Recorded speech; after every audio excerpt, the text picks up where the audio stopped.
¿Cómo están? Bien, doctor. ¿Qué hacemos? ¿Iniciamos de una vez? Yo estoy listo. Doctor, sí, trate de ponerme confitrón para ponerlo libre y así ya nadie le molesta a la hora de ingresar ya. El anfitrión es el No, administrador, ya creo. es usted ya, doctor, ya es usted ahorita. ¿Ya soy ya? Sí, ya lo es, repito, me lo he puesto.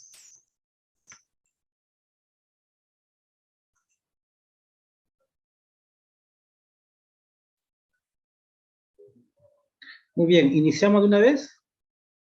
Roxana y la saca. Mm, Creo que sí, doctor, ya.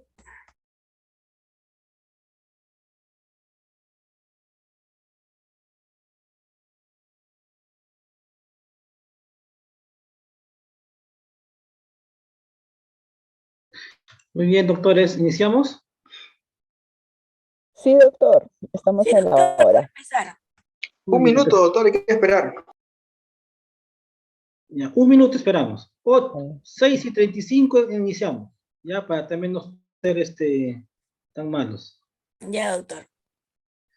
6:35 iniciamos.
Muy bien, iniciamos. Empiezo a grabar, por favor. Ya está grabando ya. Empiezo a compartir, doctores. Atentos todos.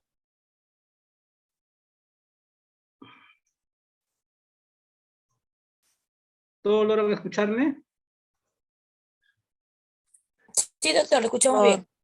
Muy sí. bien. La clase de hoy corresponde al curso de anestesia o anestesiología. La clase inicial o inaugural es una clase de introducción, de generalidades, para que ustedes sepan de qué trata la anestesia. Como su nombre lo dice, anestesia viene de los términos anéstesis, que significa bloquear el dolor. ¿Ok? Entonces, la función de la rama de la medicina llamada anestesiología es el manejo del dolor. Así fue concebido esta especialidad. En los tiempos antiguos, doctores, cuando los frutos de la cirugía empezaban a florecer, cuando ya se tuvo acceso a las cirugías, cuando ya no era prohibido ni era un crimen o algo ilegal realizar cirugías. En esos tiempos los barberos eran los veterinarios, los curanderos, hacían algún cierto tipo de cirugía. Muchas veces se complicaban sus cirugías o eran poco aceptadas porque iban acompañados de un intenso dolor. Inicialmente estos pseudocirujanos o barberos utilizaban el alcohol. O sea, embriagaban hasta un cierto punto a los pacientes y trataban con eso de mitigar el dolor. Hasta que apareció lo que se llamaba el opio. El opio fue descubierto de una planta llamada amapola, con las cuales vieron que tenía unas propiedades analgésicas, pero también hipnóticas. Entonces, vean ustedes cómo la anestesia no es tan joven como la cirugía ni la ginecología, sino es una ciencia que se ha ido perfeccionando con el transcurrir de los años. ¿Ok? Hasta llegar, pues, hasta las plantas de rocuronio, que son, ciertamente son venenos tóxicos, pero que son paralizantes. Eso usaban en el Perú se usa, los achañincas usan el rocuronio para cazar a los monos. Una sola inyección con la flecha de rocuronio anestesia totalmente al mono y lo deja inmóvil. Entonces vean ustedes que de alguna forma rudimentaria ya se conocía algunos beneficios de la anestesia. Entonces, doctores, la anestesia se divide en 3 grandes grupos. En la local, la regional y la general. Como su nombre lo dice, local. Su acción va a ser local o centralizada o pequeña. La regional ya va a abarcar una región que puede ser un brazo, una pierna, un muslo, un miembro inferior, un maxilar inferior, y la anestesia general, que es toda la persona, no todo el cuerpo. Todas ellas afectan el sistema nervioso, tanto central como periférico, de algún modo, y se pueden administrar a través de varios métodos y diferentes medicamentos. Acá vemos los 3 tipos de anestesia: local, regional y general, y vemos que la local tiene muchas formas de presentación. La más conocida y más utilizada es la endovenosa, a través de un medicamento llamado lidocaína o silocaína, que tiene una acción potente, pero lastimosamente su acción es corta. La anestesia local generalmente se da por medicamentos que se pueden aplicar con una inyección, como les dije yo, la silocaína o lidocaína, su principal representante. También con un aerosol, por ejemplo, el éter, o un ungüento. La misma lidocaína también hay en ungüento, el cual va a anestesiar una pequeña zona específica del cuerpo, por ejemplo, un dedo, una uña, el labio, ¿ok? Doctor, buenas tardes. Dígame, doctor. Una pregunta, doctor. Como Dígame, está hablando doctor. de anestésicos de acción local, algunos de estos medicamentos viene asociado, como la lidocaína, a otros medicamentos, como la epinefrina, por ejemplo.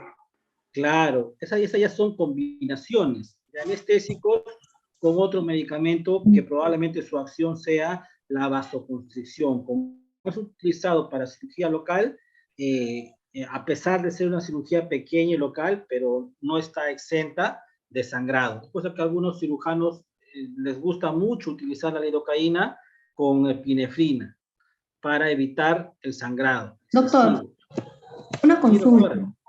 Usted dijo que la anestesia, que es la lidocaína, ¿se puede colocar endovenoso? Claro, doctora. En los paros cardíacos es un medicamento de primera línea para el paro cardíaco. ¿En qué casos, doctor? En el paro cardíaco, doctora. Ya, doctor. Doctor, también se administra para los retos de potasio para que no cause dolor también. También funciona como anestésico. ¿Ok? Pero la lidocaína es un medicamento adrenérgico, muy potente, doctora, cuando hay un paciente que está con paro cardíaco. ¿Ok? Idealmente la lidocaína, como les dije, se usa de forma local, con una inyección localizada sobre la piel, con su efecto anestésico. Pero este mismo medicamento llamado lidocaína también tiene otros efectos, doctores. No simplemente tiene un solo efecto. ¿Ok? Por ejemplo, los dentistas, odontólogos, utilizan lidocaína en cartucho y van a bloquear el nervio alveolar. Los que han ido al dentista se habrán dado cuenta que cuando bloquean el nervio alveolar, generalmente se anestesian todos los dientes hasta la mitad de la mandíbula o la mitad de la arcada dental y un pedazo de la lengua. No sé si se han dado cuenta de eso ustedes. ¿Se han dado cuenta de eso alguna vez que han ido al dentista? Sí, doctor. Muy bien, es porque el doctor ha usado un tipo de bloqueo regional. Ha bloqueado al nervio alveolar y ese nervio alveolar inerva la mitad del maxilar superior, la mitad de la lengua y la mitad del maxilar inferior. Es una anestesia regional. Pero con fines de extracción local de alguna pieza dentaria o alguna curación, ¿no? Aquí vemos en el dibujo que se está utilizando una jeringa o una aguja fina, probablemente para hacer algún tipo de cirugía, ¿no? Sí, casi siempre la lidocaína se administra de forma muy particular alrededor de la tumoración o alrededor de la zona que vas a operar, en forma de cruz, para anestesiar la zona que vas a operar. En la anestesia general... También utilizan bupivacaína algunos odontólogos. Claro, los cartuchos de lidocaína los usan los odontólogos. No, la bupivacaína, doctor. La bupivacaína tiene un efecto más prolongado, doctor. Más prolongado. Están utilizando ahora eso. Más ¿Sí? que la lidocaína. Pero mucho cuidado, la bupivacaína tiene un efecto cardiogénico que no tiene la lidocaína. La bupivacaína te produce taquicardia. Cuando la bupivacaína empieza a alcanzar un vaso sanguíneo, su principal efecto es taquicardia. Es por eso que los cirujanos generalmente no usamos, porque un paciente que dé taquicardia y que tenga algún tipo de enfermedad en el corazón, se asocia muy rápidamente a arritmias y fibrilación. Por eso que hay que tener mucho cuidado con la bupivacaína. Profesor, eso le iba a consultar, una consultita. A mí me pusieron la bupivacaína en una intervención oral y justamente en este momento me dio como una taquicardia, como que me dificultó mucho la respiración. Entonces, eso fue por el medicamento, ¿verdad? Claro, y eso responde, como les dije, a lo que su compañera preguntó, ¿no? Y se sorprendió, ¿no? Si la lidocaína se administra por vía endovenosa. Sí, se administra por vía endovenosa. Su efecto es taquicardia. Generalmente los pacientes que tienen paro cardiorrespiratorio, uno podría utilizar la lidocaína o bupivacaína para acelerar el ritmo del corazón, para que no entre en paro o para que salga del paro. Entonces, el principal efecto taquicárdico o adrenérgico, si se quiere decir, es la bupivacaína, es muy superior a la lidocaína. Yo me siento más tranquilo y más seguro utilizando lidocaína que bupivacaína. La bupivacaína es muy adrenérgica, te produce taquicardia. Y si tienes un paciente enfermo o demasiado nervioso, te vas a llevar un mal momento si es que el paciente no muere, ¿no? Y siempre tener mucho cuidado con eso. Mucho cuidado. Ahora, Profesor, sí, profesor, una pregunta. Si yo tengo un paciente con HTA, ¿mejor no sería usar mepivacaína? mepivacaína, Mepivacaína. si lo tienes al alcance, yo no creo que haya eso en el mercado. ¿Hay en el mercado a la venta eso? No, Sí. Bueno, No, no hay en la venta, es acceso restringido. O sea, en tienes que tener autorización para poder utilizar eso. el petitorio de mi no es hospital petitorio, tenemos. doctor. No es medicamento de petitorio. Por eso, en mi petitorio no lo tenemos, doctor. Tenemos solamente bupicaína y lidocaína, así que haría mal en responderte esa pregunta. No te podría responder, doctor. ¿Ok? Entonces, lo que sí conocemos son la bupicaína y la lidocaína. La lidocaína en gel y la lidocaína en ampolla.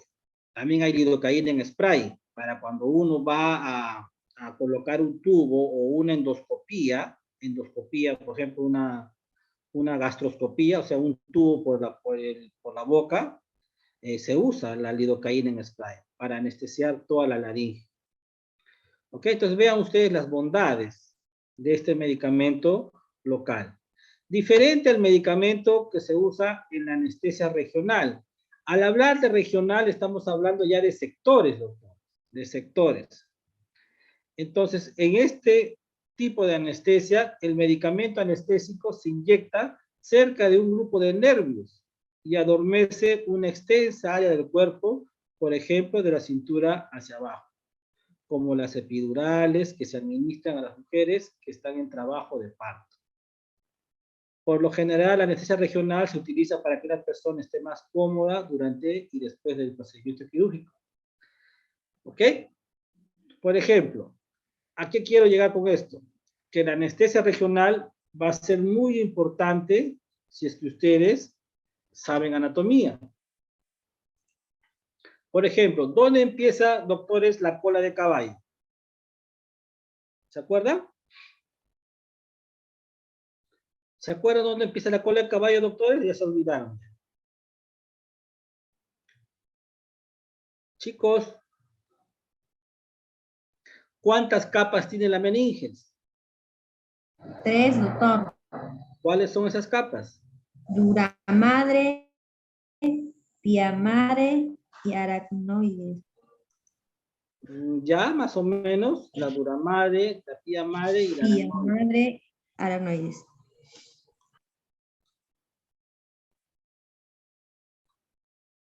Muy bien, ¿están viendo mi imagen o nada? No, doctor. No se ve nada. Muy bien, ¿están viendo ahora? Ahora sí, doctor. Ahora sí. Sí, ahora sí. Sí. Muy bien. ¿Están viendo a nuestro amigo el esqueleto? Sí, doctor. Muy Sí, doctor, bien. estamos viendo en 3D, ¿no? Está chévere. Generalmente, doctores, la cola de caballo va a estar a la altura de L3 y L4. L3 y L4. Justo en esta zona, doctores. ¿Ok? Si vamos a ver, miren, voy a retirar la vértebra lumbar, ¿ok? Y voy a dibujar a la cola de caballo. Vean, no se confundan. Ahí están, miren. Ahí está. Entonces, doctores, cuando estamos con la cola de caballo, está aquí, cuando yo con una aguja,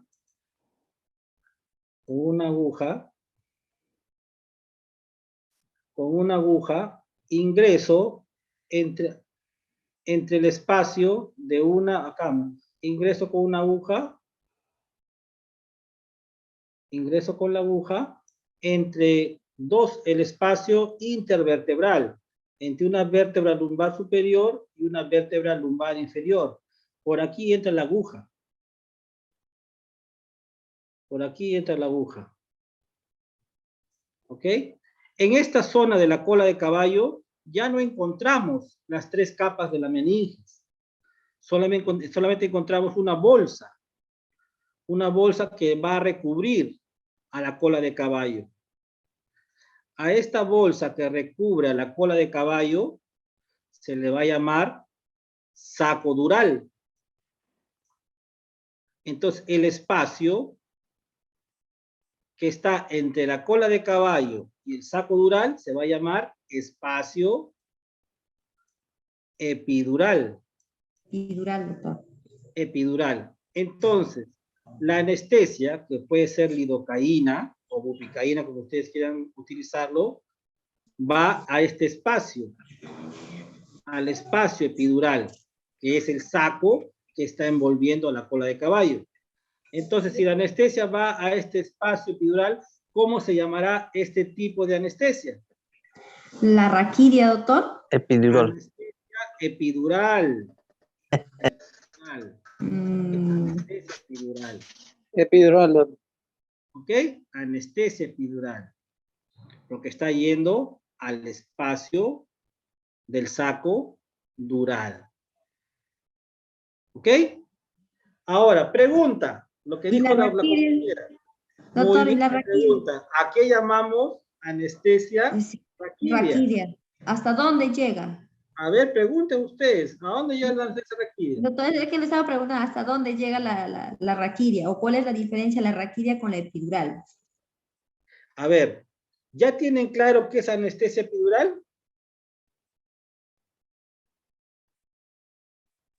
Doctor, vuelva a repetir, pues a eso sí no le... De nuevo. La anestesia, voy a borrar esto, a ver. ¿Ya borré o no borré? No, doctor. A ver.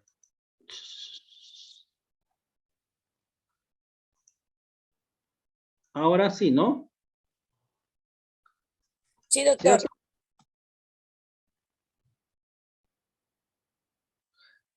La anestesia epidural, doctores, es cuando uno coloca La anestesia no es una epidural, pues. en el saco dural, o sea, en la cola de caballo. Y acá lo voy a borrar otro más.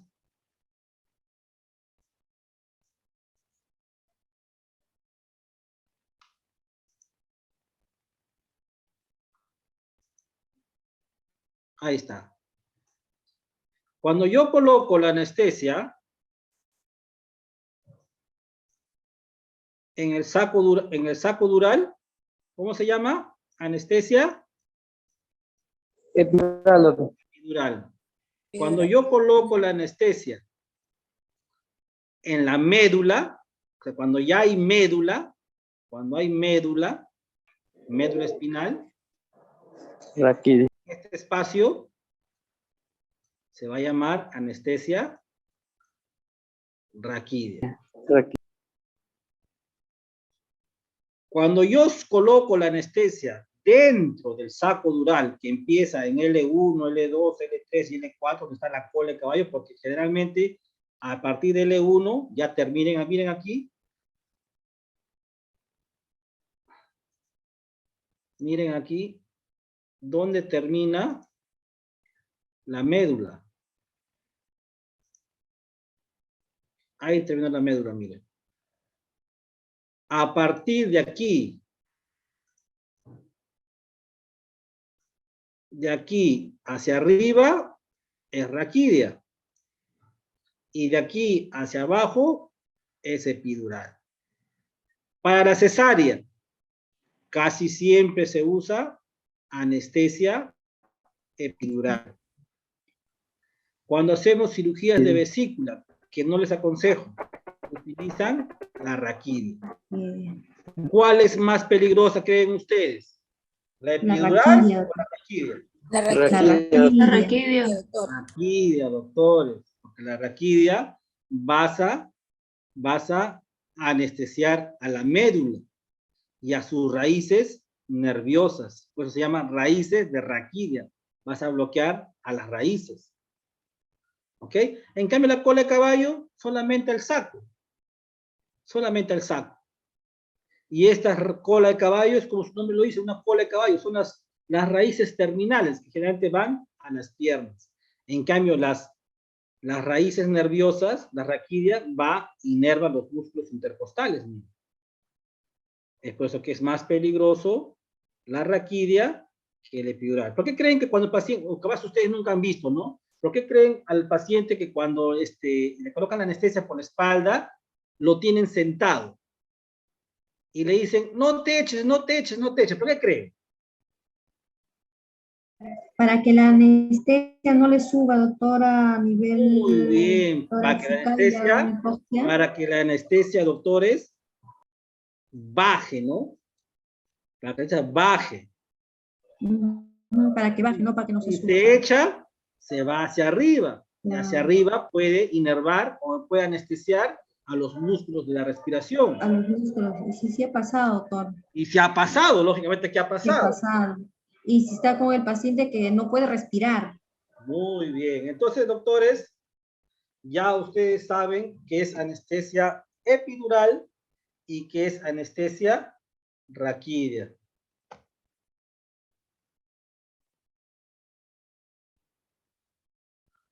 ¿Ok? ¿Preguntas hasta acá? No, doctor. Oh, claro, doctor. Muy bien, entonces ya saben qué es anestesia epidural y qué es anestesia raquídea.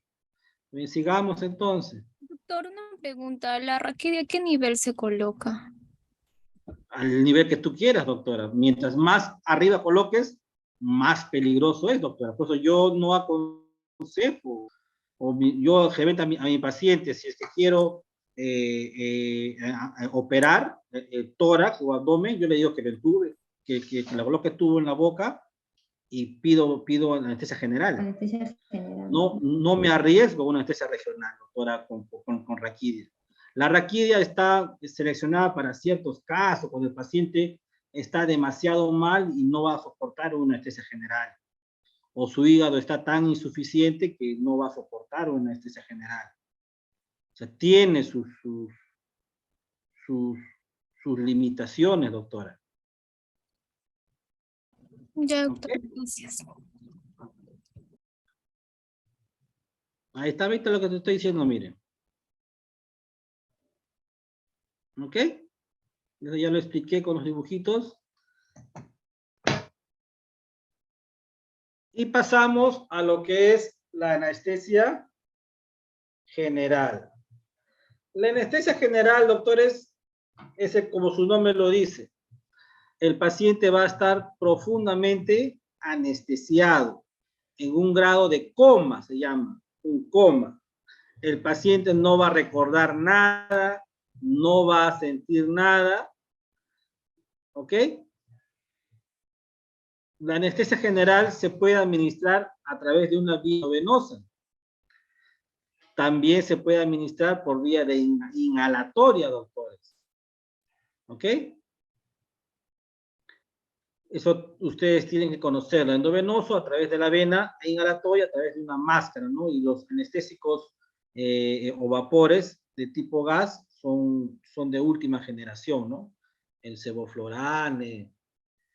Y en los endovenosos tenemos el remifentanilo, el propofol. Hay varios, muy buenos. Acá ve una máscara como le están colocando el gas anestésico. Sevoflurane también, doctor. ¿Cómo? El sevoflurane, isoflurane. Claro, ese es el que más se usa, ¿no? El sevoflurane. Sí. ¿Ok? Con eso inducen y después pasan a la segunda parte que es colocarla por vía endovenosa y van a colocar el tubo endotraqueal, ¿no? Después de que el paciente ya está totalmente inconsciente o en coma. ¿Cuáles son los propósitos de la anestesia general? Que el paciente esté dormido, que no muestre ansiedad, minimizar el dolor durante el procedimiento, durante el procedimiento quirúrgico, relajar la musculatura de los órganos intraabdominales y quizás bloquear los recuerdos o la sensación que una persona pueda sentir si es que no tiene una anestesia profunda, ¿no?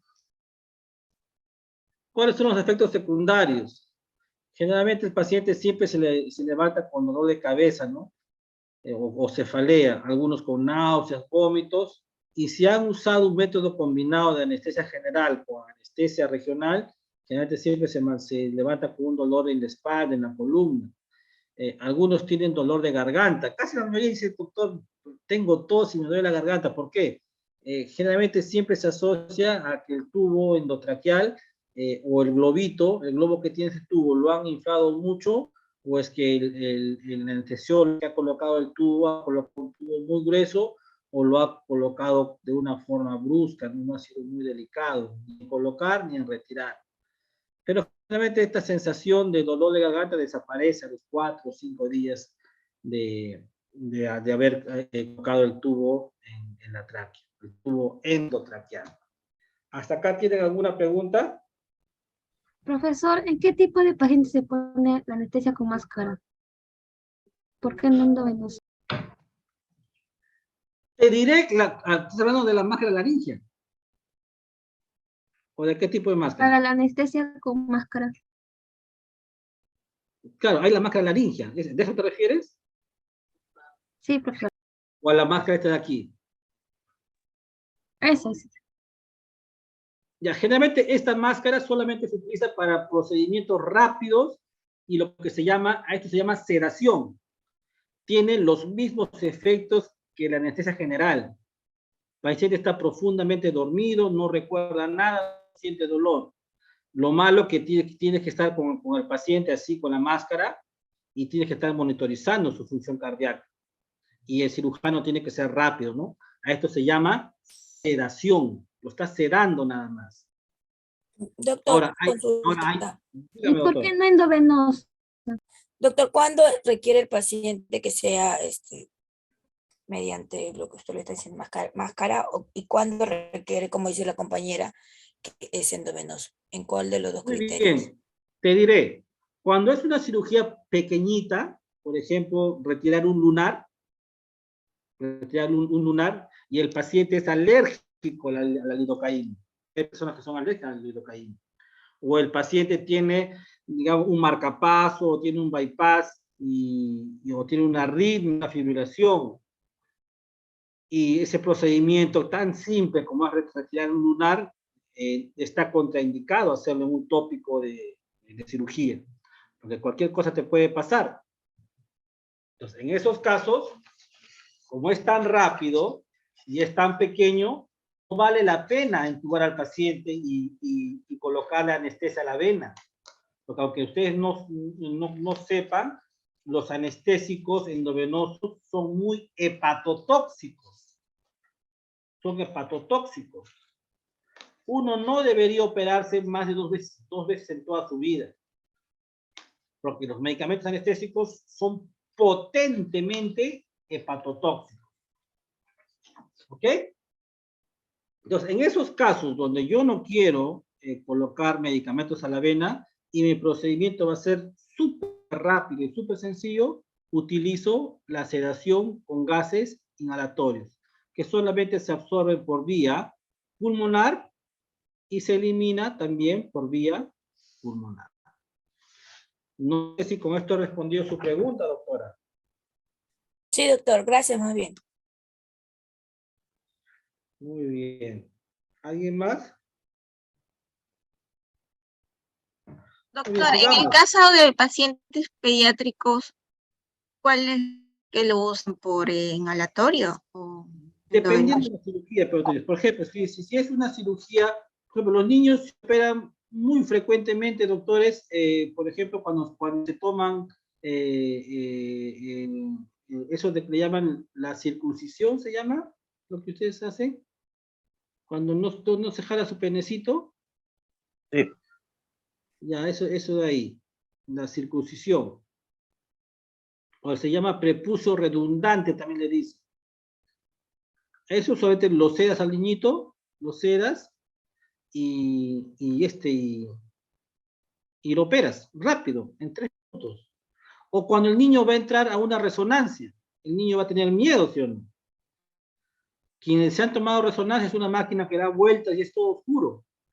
El niño entra en pánico, pero muchas veces niños que convulsionan, que tienen tumores en el cerebro, tienen epilepsia, y se quiere saber qué está pasando en tu cabecita, está indicado una resonancia. Los niños no aguantan la resonancia porque es un lugar siniestro, oscuro, con sonido muy feo. El niño no va a entrar. Entonces ese procedimiento se hace con esto, con una sedación, doctores, con gas. Ya si es una cirugía más grande como apéndice, no lo voy a operar con gas, ¿no? Tengo que dormirlo y colocarle anestesia a la vena al niño, o una apendicitis. ¿Ok?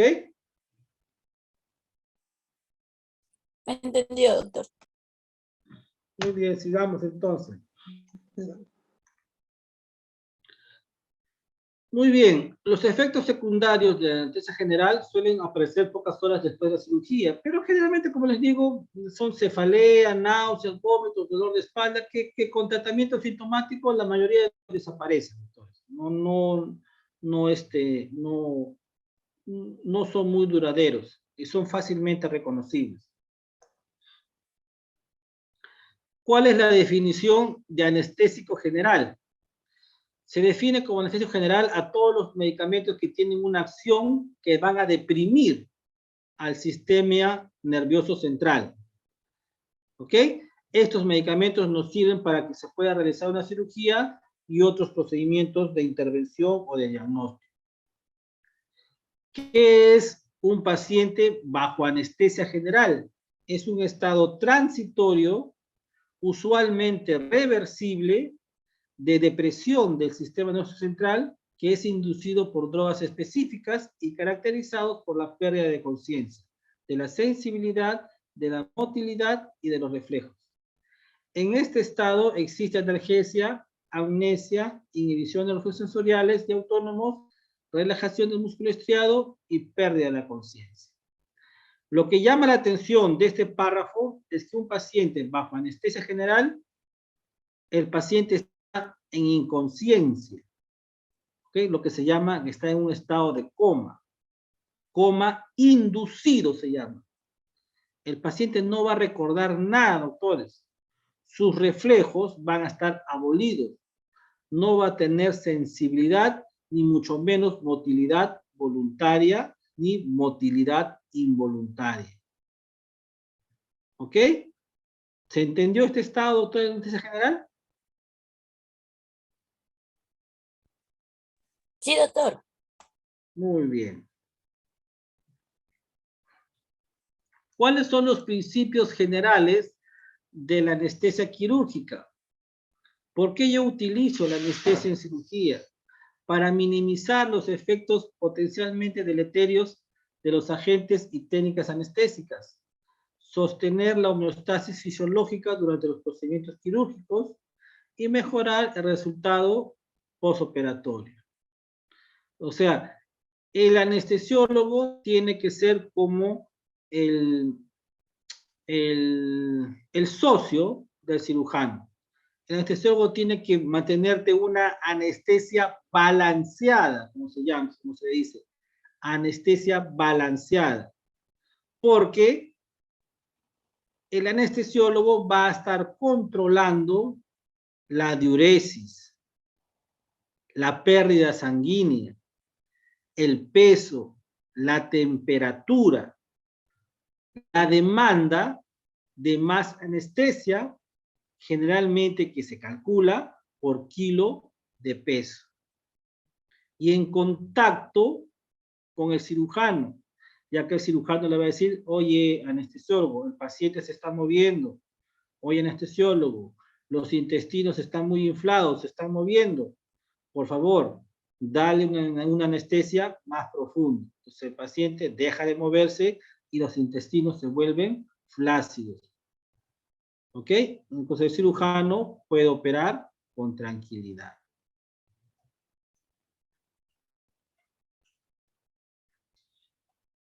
Aquí vemos en este cuadrito, de una forma muy esquemática, cuáles son los objetivos generales de la anestesia quirúrgica.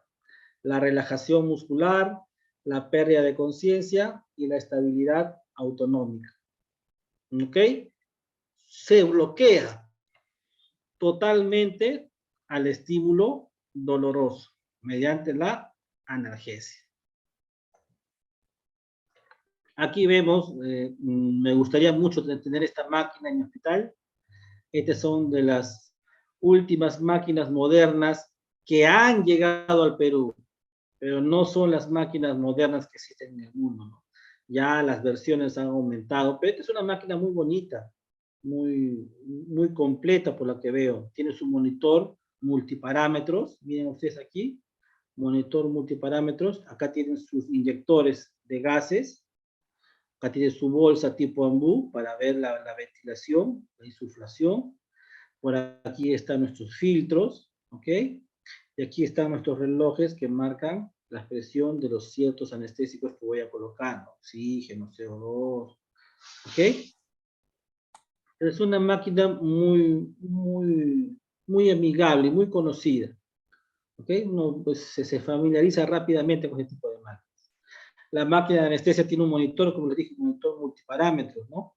Que te va a medir generalmente la frecuencia cardíaca, te va a medir la presión arterial, te va a medir la presión arterial, la más alta y la más baja, te va a medir las respiraciones, te va a medir una onda cardíaca, te puede medir también la saturación de oxígeno, te mide también la temperatura, según cómo tú programes a este monitor, que siempre va de la mano con la máquina de anestesia.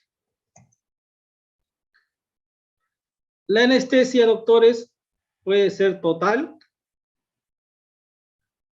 que no es muy bueno, no es muy bueno. Tenemos la anestesia balanceada y tenemos la anestesia combinada. ¿Qué me gusta a mí? La anestesia combinada. Como cirujano me gusta este tipo de anestesia. Les explico por qué. Cuando yo opero, digamos, un melanoma de pie, ¿ok? Yo le voy a sacar un dedo al paciente, un dedo, porque tiene un cáncer de melanoma en el pie. Le voy a sacar un dedo gordo. El paciente, durante la cirugía, me han dado anestesia general. ¿Ok? El paciente durante la cirugía no ha sentido dolor, ha estado dormido, totalmente inconsciente, y me ha ido súper en la operación. Excelente anestesia. Pero, ¿qué pasa después de las 6 horas que ya pasó la anestesia? ¿Cómo creen que va a estar el dolor en ese paciente que le hemos amputado el dedo? ¿Cómo creen? Doctor, ¿podría repetir? Es que no le escuchamos su audio. Bueno, no sé si solo... Debe- ¿Se entrecorta? Fuerte debe ser. ¿Se Se entrecorta, escucha chicos? bajito, doctor, se escucha bajito. ¿Sí? Yo Está lo normal, escucho doctor. Se escucha bien, Se doctor. escucha muy bien. No, hace un Un dolor ratito se fue. De ahí intenso. regresó normal. Claro. Debe ser muy doloroso, doctor. Como les dije, teníamos 3 tipos de anestesia, ¿no? General. ¿Cierto?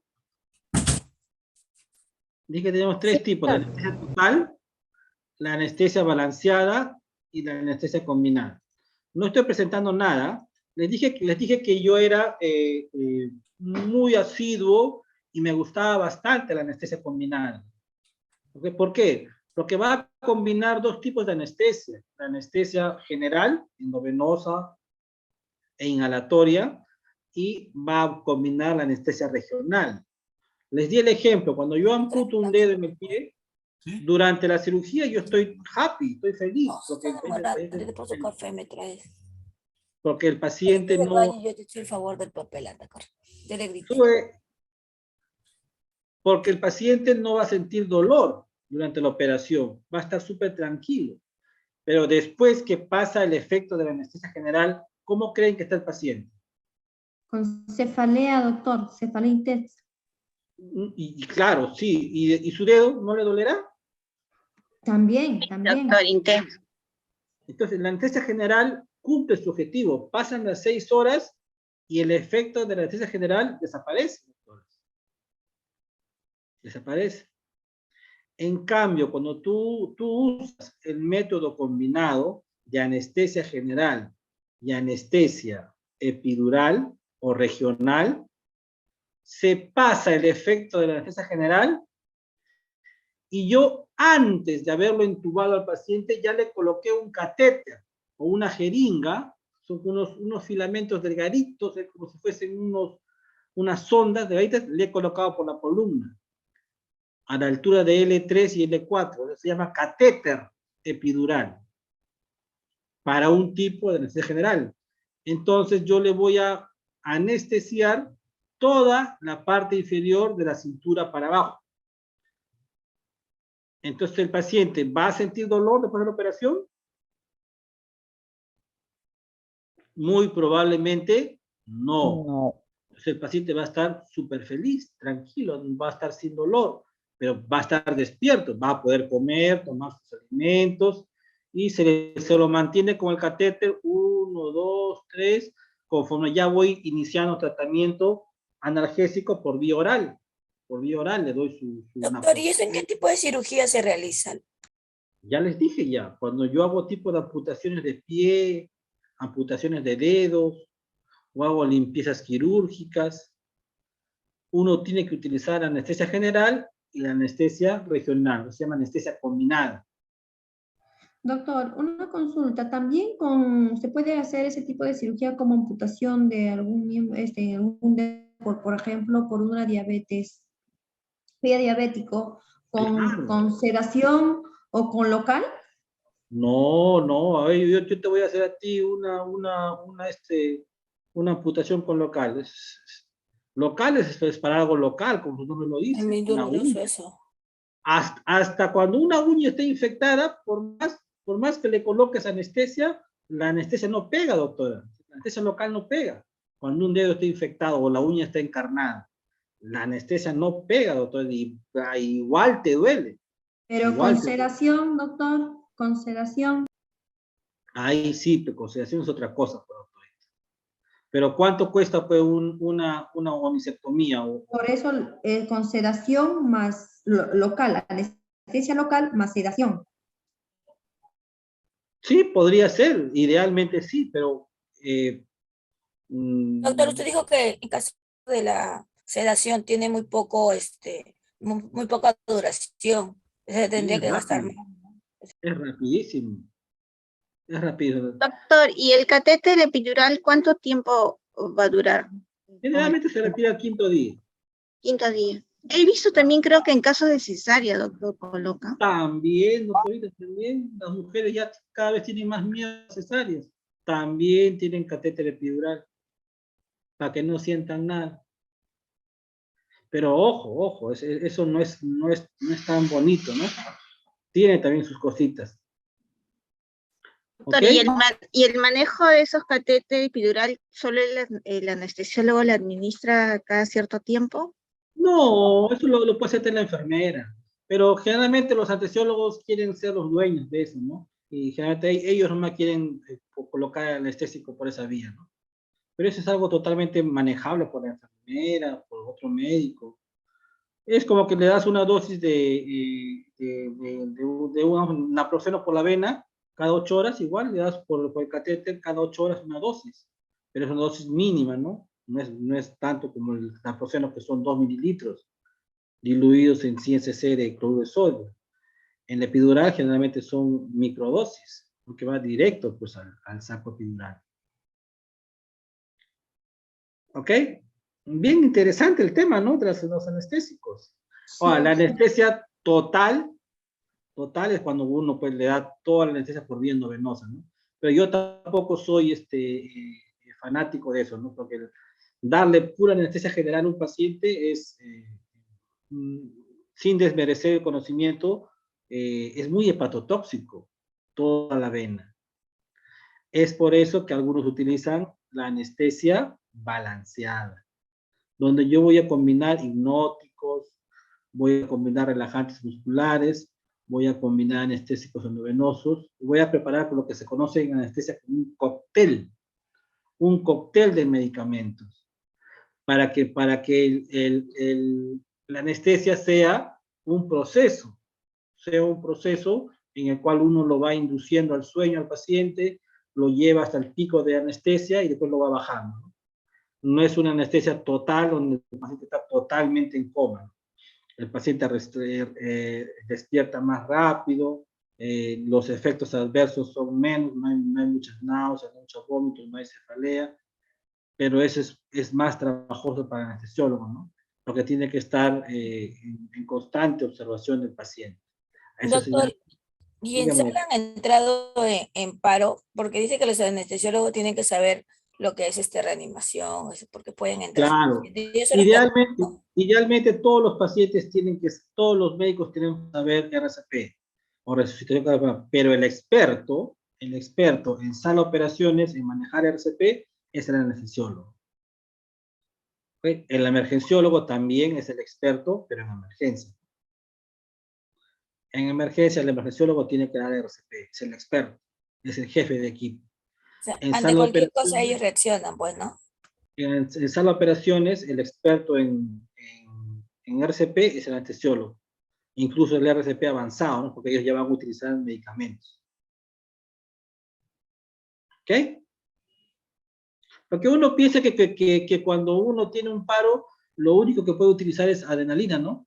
Adrenalina de 1 sobre 1 millón diluido en 100 cc de cloruro de sodio e inyectarlo directamente a la vena y en bolo. Eso uno sabe desde la universidad. Usar la epinefrina. Pero no solamente la epinefrina, doctor. Doctor, ¿y el atropina, doctor? También, doctora, muy bien. También puede utilizar atropina. La atropina también tiene efecto taquicárdico. Doctor, y en caso, por ejemplo, el paciente está desaturando, doctor, ¿cuánto se le está bajando la frecuencia? ¿Cómo es la dosis para poder administrar el medicamento del...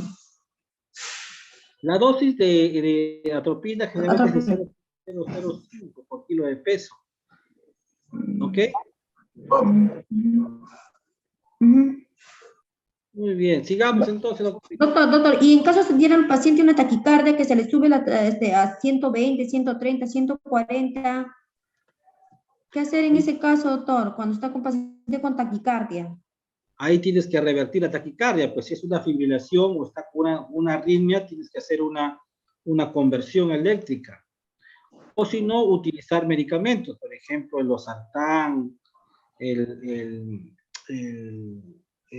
carvedilol, la amiodarona. Esos medicamentos van a bloquear al nodo sinusal o al nodo auriculoventricular, que son los marcapasos biológicos del corazón. Tienes que bloquear a esas células. Y a veces es un tema que vamos a ver más adelante, tranquila. Ay, doctor, gracias, porque quería preguntar otro.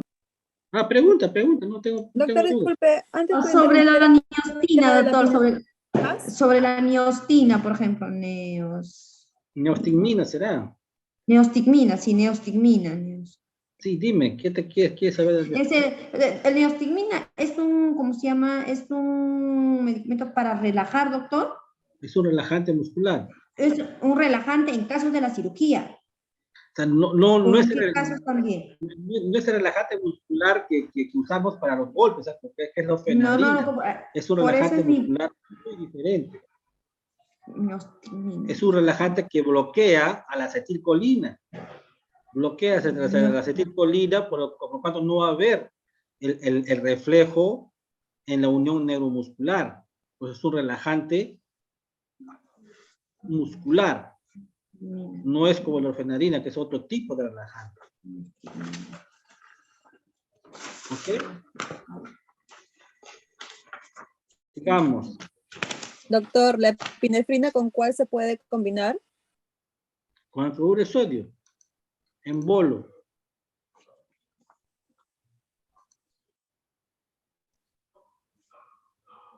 Muy bien, sigamos. Sigamos, chicos. ¿Cuál es el mecanismo de acción de los anestésicos generales? Generalmente, como dice aquí la diapositiva, potencian a los neurotransmisores inhibidores. Los agentes volátiles van a aumentar la afinidad de la recaptación del GABA y del ácido aminobutírico, que es lo mismo, ¿no? Van a inhibir la neurotransmisión excitatoria. Por ejemplo, la ketamina va a disminuir la afinidad del receptor del NMDA glutamato. En el proceso de la anestesia, doctores, van a participar bastantes neurotransmisores y los canales de potencial de membrana. Este es un tema bastante amplio que vamos a tener que revisarlo. ¿Cómo es que funcionan los anestésicos? Van a tener que recordar bioquímica, lamentablemente, doctores.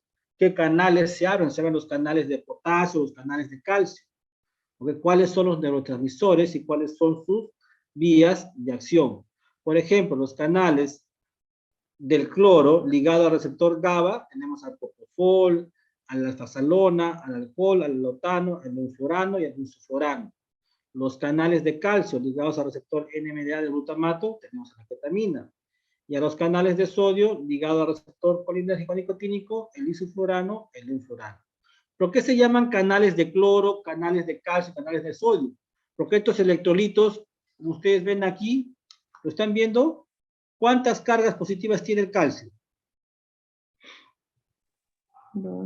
Dos Tiene dos, ¿no? cargas. ¿Cuántas tiene el sodio? Uno. Uno. doctor. Cloro. Menos Uno, uno. negativo. Negativo. Entonces, como tiene carga positiva, el calcio para que ingrese a la célula va a tener que hacer un recambio. Generalmente el recambio lo va a hacer con el cloro. O sea, van a entrar dos cambios y va a salir cloro.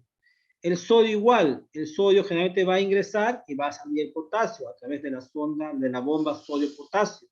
El cloro generalmente se va a unir, va a ser jalado por el ion hidrógeno para formar el ácido clorhídrico. Todos estos canales iónicos, que son iones, van a ayudar a unir a estos receptores. ¿Ok? Les digo así a grandes rasgos porque todavía no es el tema de hoy, hoy estamos así en generalidades, pero cuando veamos a cada anestésico, vamos a ver cómo es su mecanismo de acción. Pero les voy adelantando que todos estos anestésicos van a trabajar a través del potencial de membrana, a través de los canales iónicos.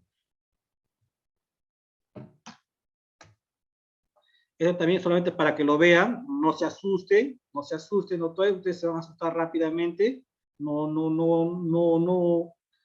se traumen todavía. Esto es para que vean ustedes simplemente cómo es que los principales anestésicos van a tener sus diferentes uniones con los diferentes grupos en la célula. ¿Ok? Miren, anestésicos, propiedades clínicas y blanco molecular. Por ejemplo, el fenobarbital va a estar estimulando al ácido gamma-amino butírico. ¿Ok? Es un fuerte hipnótico, ven acá, es un fuerte amnésico y da pobre inmovilidad. Pero no se asusten de esto, todavía no estamos entrando a esto, solo para que ustedes vean las características de los fármacos. Acá también ven ustedes, miren, esta es una proteína, esta es una membrana, miren, las bolitas verdes y los canales. Esta es una doble membrana lipídica. Y dentro de esta membrana lipídica, que es la membrana que protege a la célula, la membrana celular, que es una doble membrana fosfolipídica, ven que dentro de esta membrana tenemos ahí proteínas que forman como receptores y transportadores. El receptor alfa, el receptor beta, el receptor gamma, el receptor que está aquí. Cada receptor va a tener afinidad por ciertos medicamentos. Miren. Este receptor se pega o el medicamento se pega al receptor y el receptor lo hace ingresar mediante un mecanismo activo o mediante un mecanismo pasivo. Pero de alguna forma el medicamento ingresa a través de estos receptores. Casi siempre está unido a un proceso activo, como les expliqué, a través de los canales iónicos, por diferencia de presiones o con desgaste de energía, tipo ATP o ADP. Los anestésicos generales se clasifican en anestésicos inhalatorios, o sea, que se van a inhalar, los endovenosos, que se van a colocar por la vena. Dentro de los principales inhalatorios tenemos, ustedes saben aquí, al sevoflurano, el más conocido. Antiguamente, doctores, se utilizaba el cloroformo, incluso hasta en las películas, ¿no? Cuando secuestraban a alguien en la película de James Bond, ustedes capaz no han visto eso, usaban el cloroformo. Pero este cloroformo es altamente cancerígeno, ya se demostró ya, entonces ha sido retirado. Antes usábamos el alotano, también está en desuso, doctores, porque se ha visto que es demasiado hepatotóxico. Entonces actualmente estamos usando el sevoflurane, que no lo usamos mucho, como les digo, lo usamos solamente para dar cierta pseudoanalgesia, así se llama, pseudoanalgesia, y nos va muy bien. Dentro de los intravenosos tenemos una alta gama de medicamentos, los barbitúricos, los opioides, las benzodiazepinas y otros. Dentro de los más usados, doctores, tenemos el tiopental, el remifentanilo, que es el de última generación, el midazolam y el propofol.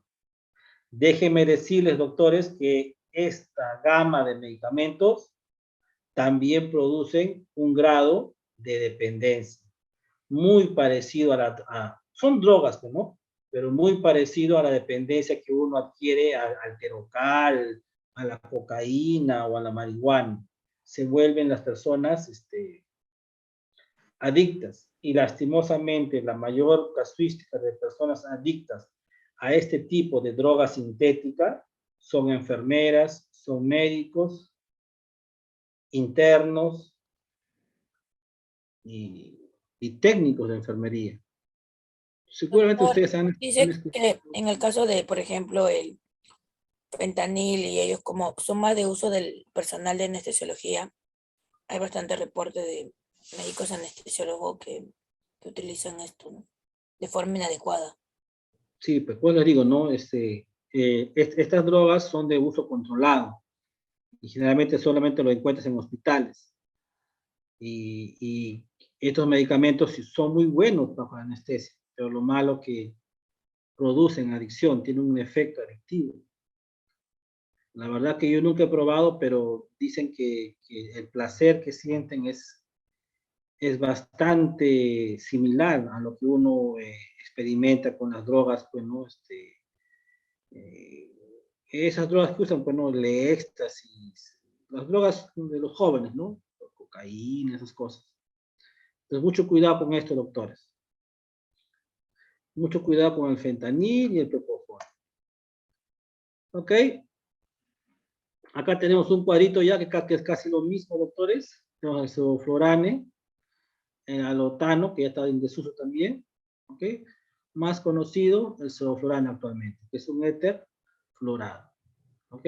El alotano era un hidrocarburo halogenado.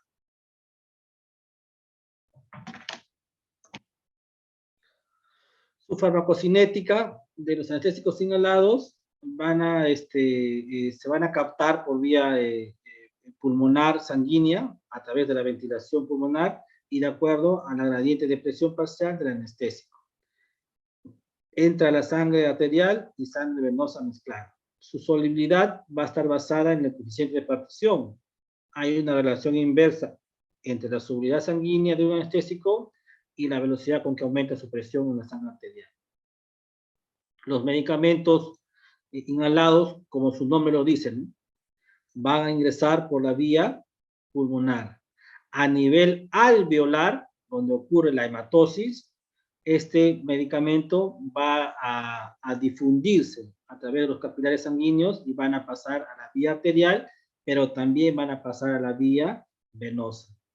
La capacidad de ingresar rápidamente a los capilares sanguíneos va a depender de su coeficiente de partición. En otras palabras, a su solubilidad, qué tan solubles son en la sangre. Es como un resumen que les estoy dando.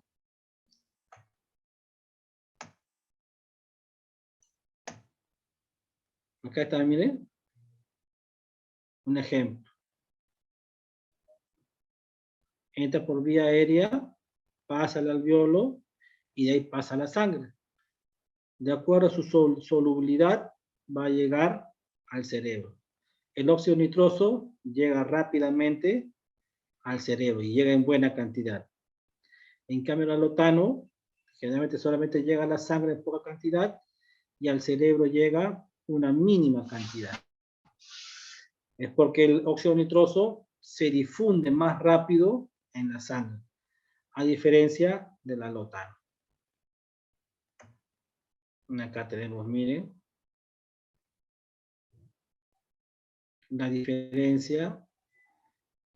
¿Quién alcanza picos más altos en el tiempo? Vemos que el sevoflurane es muy superior a el alotano. Por encima del sevoflurane existe el teflurano, que yo no lo conozco, no lo he visto, tampoco he visto usar el óxido nitroso, solamente he visto usar el sevoflurane. Pero vemos que por encima del sevoflurane tenemos al teflurano y al óxido nitroso. En cambio, por debajo del sevoflurane tenemos el isoflurano y el alotano. Esta es la capacidad con la que ellos ejercen su acción, la rapidez. ¿Ok? Como le digo, esta cantidad de gas captado se va a medir a través del alveolo. Durante la anestesia general, la presión parcial de un anestésico inhalado en el cerebro igual a la de los pulmones, cuando se alcanza un estado de equilibrio. ¿Okay? La concentración anestésica alveolar mínima es la concentración dosis, que evita la respuesta a un determinado estímulo doloroso. Es como que cuando la persona ya está en nivel, está equilibrado. ¿Okay? El 50% de la capacidad del anestésico te va a asegurar que el paciente no va a responder al estímulo doloroso. Si yo estoy por debajo de 50, probablemente el paciente, apenas yo corte, el paciente se va a despertar. Mucho cuidado con la concentración alveolar mínima de anestesia en los ancianos, en los pacientes que están en hipotermia o hipotermia, en hipercapnia, en anemia, en hipotensión, en embarazo, en hiponatremia, hipercalcemia, estén bajo el efecto de fármacos opiáceos, de benzodiazepinas, barbitúricos, clonidina, sulfato de magnesio, óxido nitroso, anestésicos locales. ¿Ok? Porque estos factores, doctores, pueden alterar este equilibrio, que es la concentración alveolar mínima del anestésico, para que pueda alcanzar el nivel equilibrado durante la anestesia. ¿Ok? Mira lo que dice acá, bien importante. En una anestesia inhalatoria pura, se necesita alcanzar 1.2 a 1.3 de concentración alveolar mínima para evitar el movimiento en el 95% de los pacientes. El despertar se produce con un 0.3 de concentración alveolar mínima. ¿Cómo se mide esto? Doctor Maita, ¿qué estará hablando? ¿Qué será 1.2? ¿Qué será 1.3? ¿Qué será 0.3? Esto lo marca esta maquinita. Si ustedes ven aquí, aquí se da el gas inhalatorio en volúmenes. Volúmenes por mililitro, lo cual se va a calcular por kilo de peso. Entonces, cuando uno tiene la constante, o ya sale la multiplicación de volumen por peso según lo que pesa el paciente, uno ya se va a dar cuenta,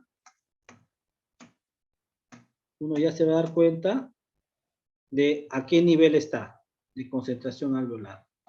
Doctor, y esa maquinita por lo menos debe estar pues sus $800,000, ¿no? ¿Y por qué te importa eso? ¿Quién sabe? Pues, doctor, tal vez me la compre. Algún día. No, es caro, eso es bien caro, esas máquinas, son bien caras. Y prácticamente casi siempre las paran modernizando. Siempre aparece como el PlayStation. Cada año va apareciendo alguna cosita nueva. Y no es una buena inversión para comprar. ¿Ok? Muy bien, doctores. Hemos llegado aquí hasta el día de hoy. No sé si tienen preguntas. La próxima clase vengan estudiando ya la parte que vamos a entrar ya a los medicamentos anestésicos. ¿Tienen alguna pregunta, doctor? Hoy día solo hemos visto generalidades nada más. ¿Alguna pregunta, doctores? Profesor, una consulta. ¿Y usted en su experiencia cree que se puede prevenir el tipo de negligencia donde se pone la anestesia de más? Bueno, cuando hablamos de negligencias, cuando la persona o el médico ha actuado sabiendo que va a hacer daño. A eso se llama negligencia. Cuando tú sabes que algo que estás haciendo lo haces mal. Eso es negligencia. Pero cuando lo haces involuntariamente, eso no es negligencia, eso le puede pasar a cualquiera. Ahora, uno no es adivino para saber qué paciente es alérgico o qué paciente no es alérgico a un determinado anestésico. Eso es algo fortuito, que le puede pasar a cualquiera. Si el paciente tiene un logo grandote en historia clínica y dice, alérgico a la lidocaína, pero el doctor por flojo no ha leído esa historia clínica o no vio el aviso grande, rotulado en historia clínica, eso se llama negligencia. Porque la obligación del médico es leer la historia. Eso es negligencia. Pero si el paciente le preguntaron, señor, ¿es usted alérgico a la lidocaína? Y te respondió que no, bueno, tú no vas a ser adivino para saber si eso no es, ¿no? Si ya te dijo que no. Eso no es negligencia. Eso es un accidente. Es algo fortuito que le puede pasar a cualquiera. Por eso, sepan ustedes bien claro que negligencia es cuando uno actúa con dolo. O sea, sabe que es su responsabilidad y no lo hace. ¿Ok? Doctor, el preoperatorio. El preoperatorio tiene que Claro, ser responsabilidad para el médico, ¿no? Tiene que sentarse, ver la historia, ver qué cosas tiene o no tiene el paciente. Por ejemplo, el otro día hubo el caso de un residente. No era residente, era un médico que era residente, pero ya había terminado, justo había terminado su especialidad. O sea, ya era un asistente, ¿no? Era nuevecito. Y ustedes saben cómo es la cirugía láser de vesícula, ¿no? La CONELAP, la cirugía laparoscópica. Algo deben ustedes haber escuchado. Sí, doctor. Ahora es más común, ¿no? Uno coloca un punzón con aguja en el ombligo, ¿cierto? Para colocarle en la cámara por ahí. ¿Saben eso, no? ¿O no lo saben? Sí, doctor. Muy bien. Este doctor colocó el punzón por el ombligo y perforó 3 intestinos con el punzón. El paciente murió. Y lo acusaron por negligencia. El doctor ciertamente sí le está yendo muy mal, porque en verdad él sí cometió negligencia. Porque una cosa es que a ti de casualidad tú colocas el trocar por el ombligo y de casualidad por ahí se te cruza un intestino y tú no lo puedes saber, pues, ¿no? Pero este paciente tenía 4 operaciones previas. O sea, de hecho, ese abdomen estaba todo pegado, estaba todo manipulado, y el doctor nunca se dedicó a revisar historia clínica, ni a preguntar cuántas operaciones había tenido el paciente. Y le colocó el trocar y se perforó 3 intestinos, o hasta 4 pues se perforó, creo. Y el paciente murió. Entonces, ahí sí hay negligencia, porque el doctor tuvo que leer la historia y no tuvo que colocar el trocar por el ombligo.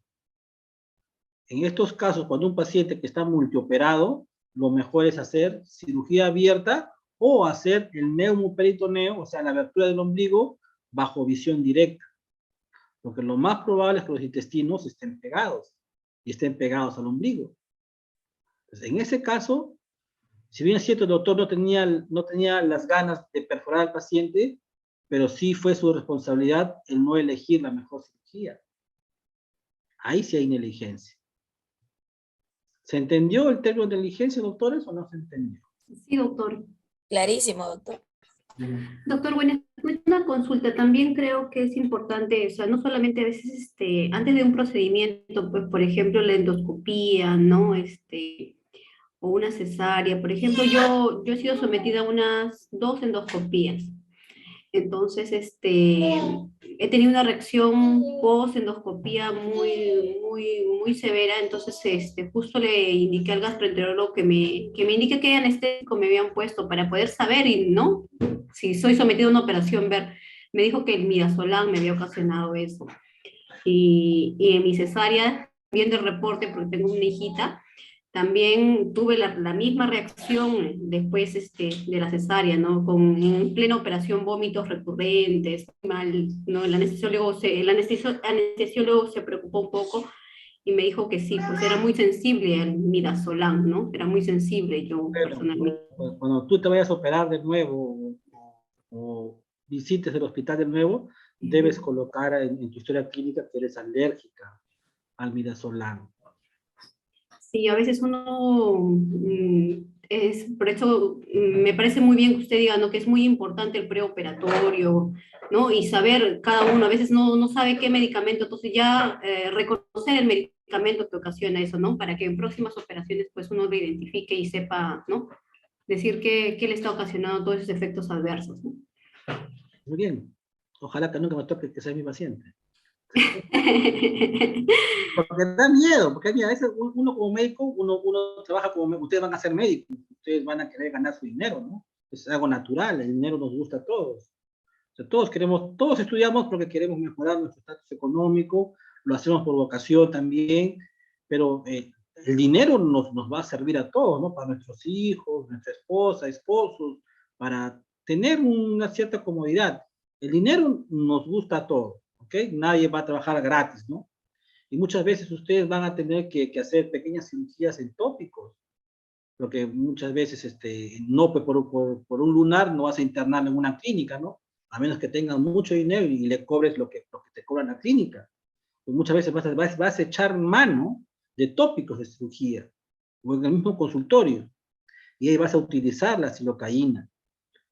A mí ya me ha pasado varias veces, por eso yo coloco nunca con epinefrina y nunca bupicaína, nunca.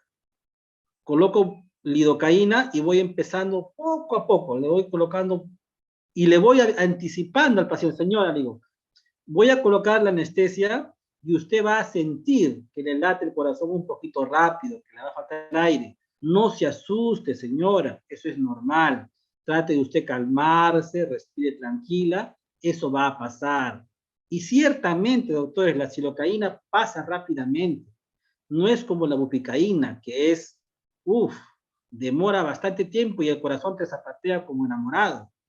Entonces, mi consejo es que no utilicen la bupicaína ni la epinefrina, ¿ok? Operas muy bonito, el paciente no siente dolor, la cirugía no sangra, pero te puede traer sorpresas. Entonces, mi consejo, y por mi experiencia, es usar la lidocaína e ir de a pocos, Conforme vas avanzando, vas aumentando lidocaína. Vas avanzando, aumentas lidocaína. Vas avanzando, aumentas lidocaína. Ese es mi consejo, doctores. La lidocaína tiene un efecto rápido y tiene un efecto más leve y es menos cardiogénico que la bupicaína. ¿Ok? Pero siempre hablen con su paciente. Señora, va a sentir esto, su corazón le va a latir un poquito rápido, pero no se asuste, es totalmente normal. Y ella va a sentirse, va a estar tranquila.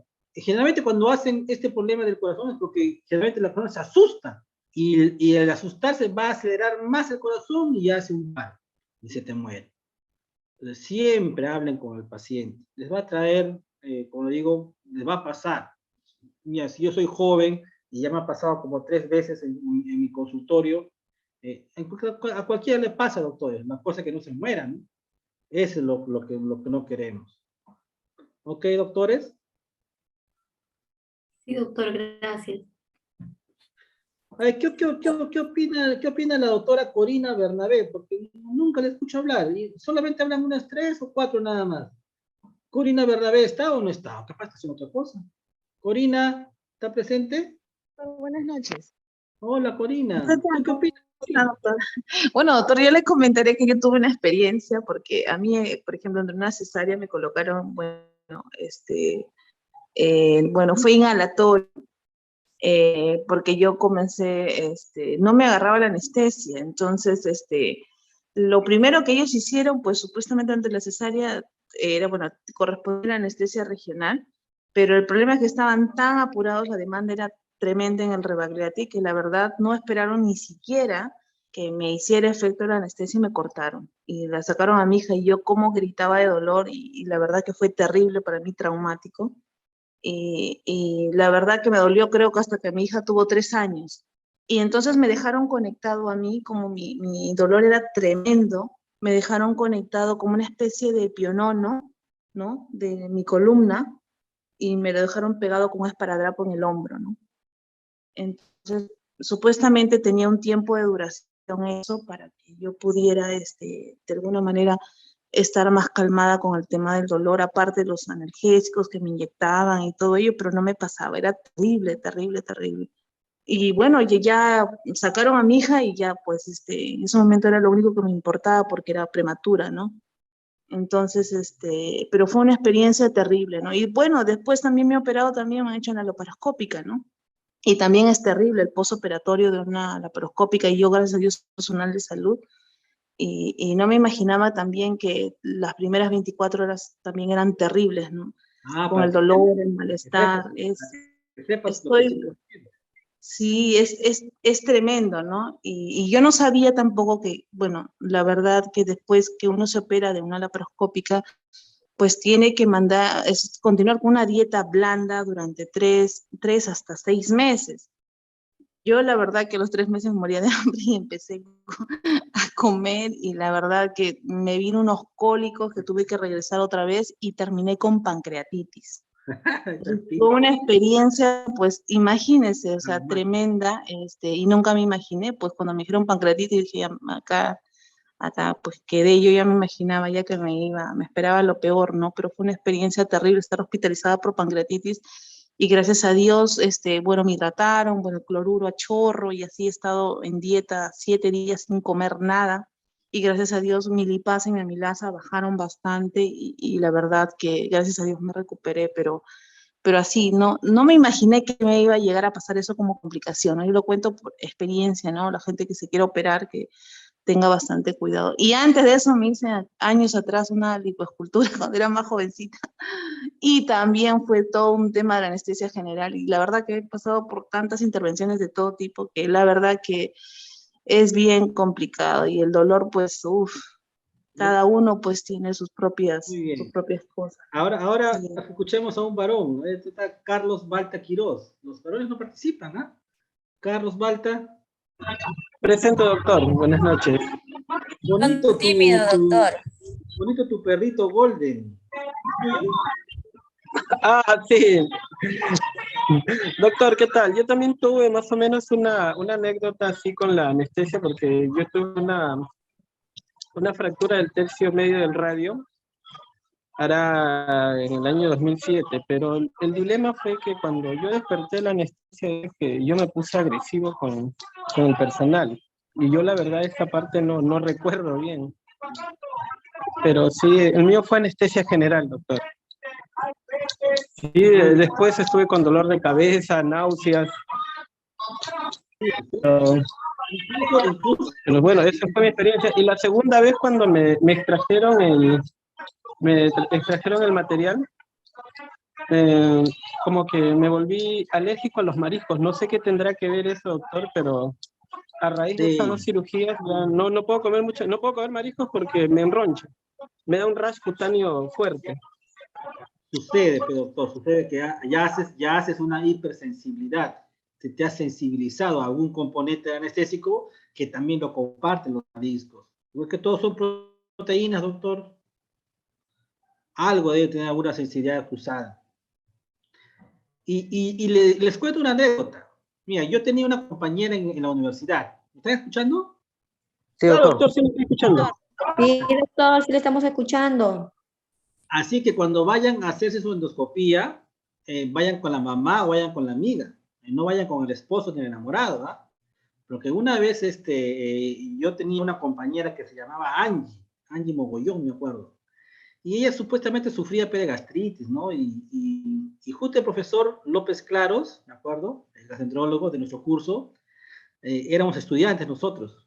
Y como éramos estudiantes practicantes, pero Angie, acá con tus compañeros tienes dolor de estómago, capaz tienes gastritis, pero ponte de voluntaria, yo te hago la endoscopía, así gratis. Y Angie acepta. Y en nuestro grupo estaba su enamorado, que era Bruno Alzamora, me acuerdo. Y el doctor le dice a su enfermera, colóquele midazolam.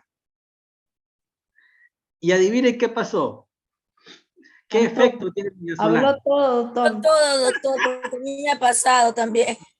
A mí me hicieron una endoscopía con mi mamá y con mi tía, fue porque sufre de gastritis. Entonces, bueno, dice mi mamá y mi tía que salí cantando, así todo el mundo le saludaba, así. Sí, No les voy a contar las cosas que habló mi compañera, pero bueno, Sí, doctor, completo. desde ese día, les conté que ese día terminaron. Bruno y Yanni terminaron. Doctor, Ya les cuento todo.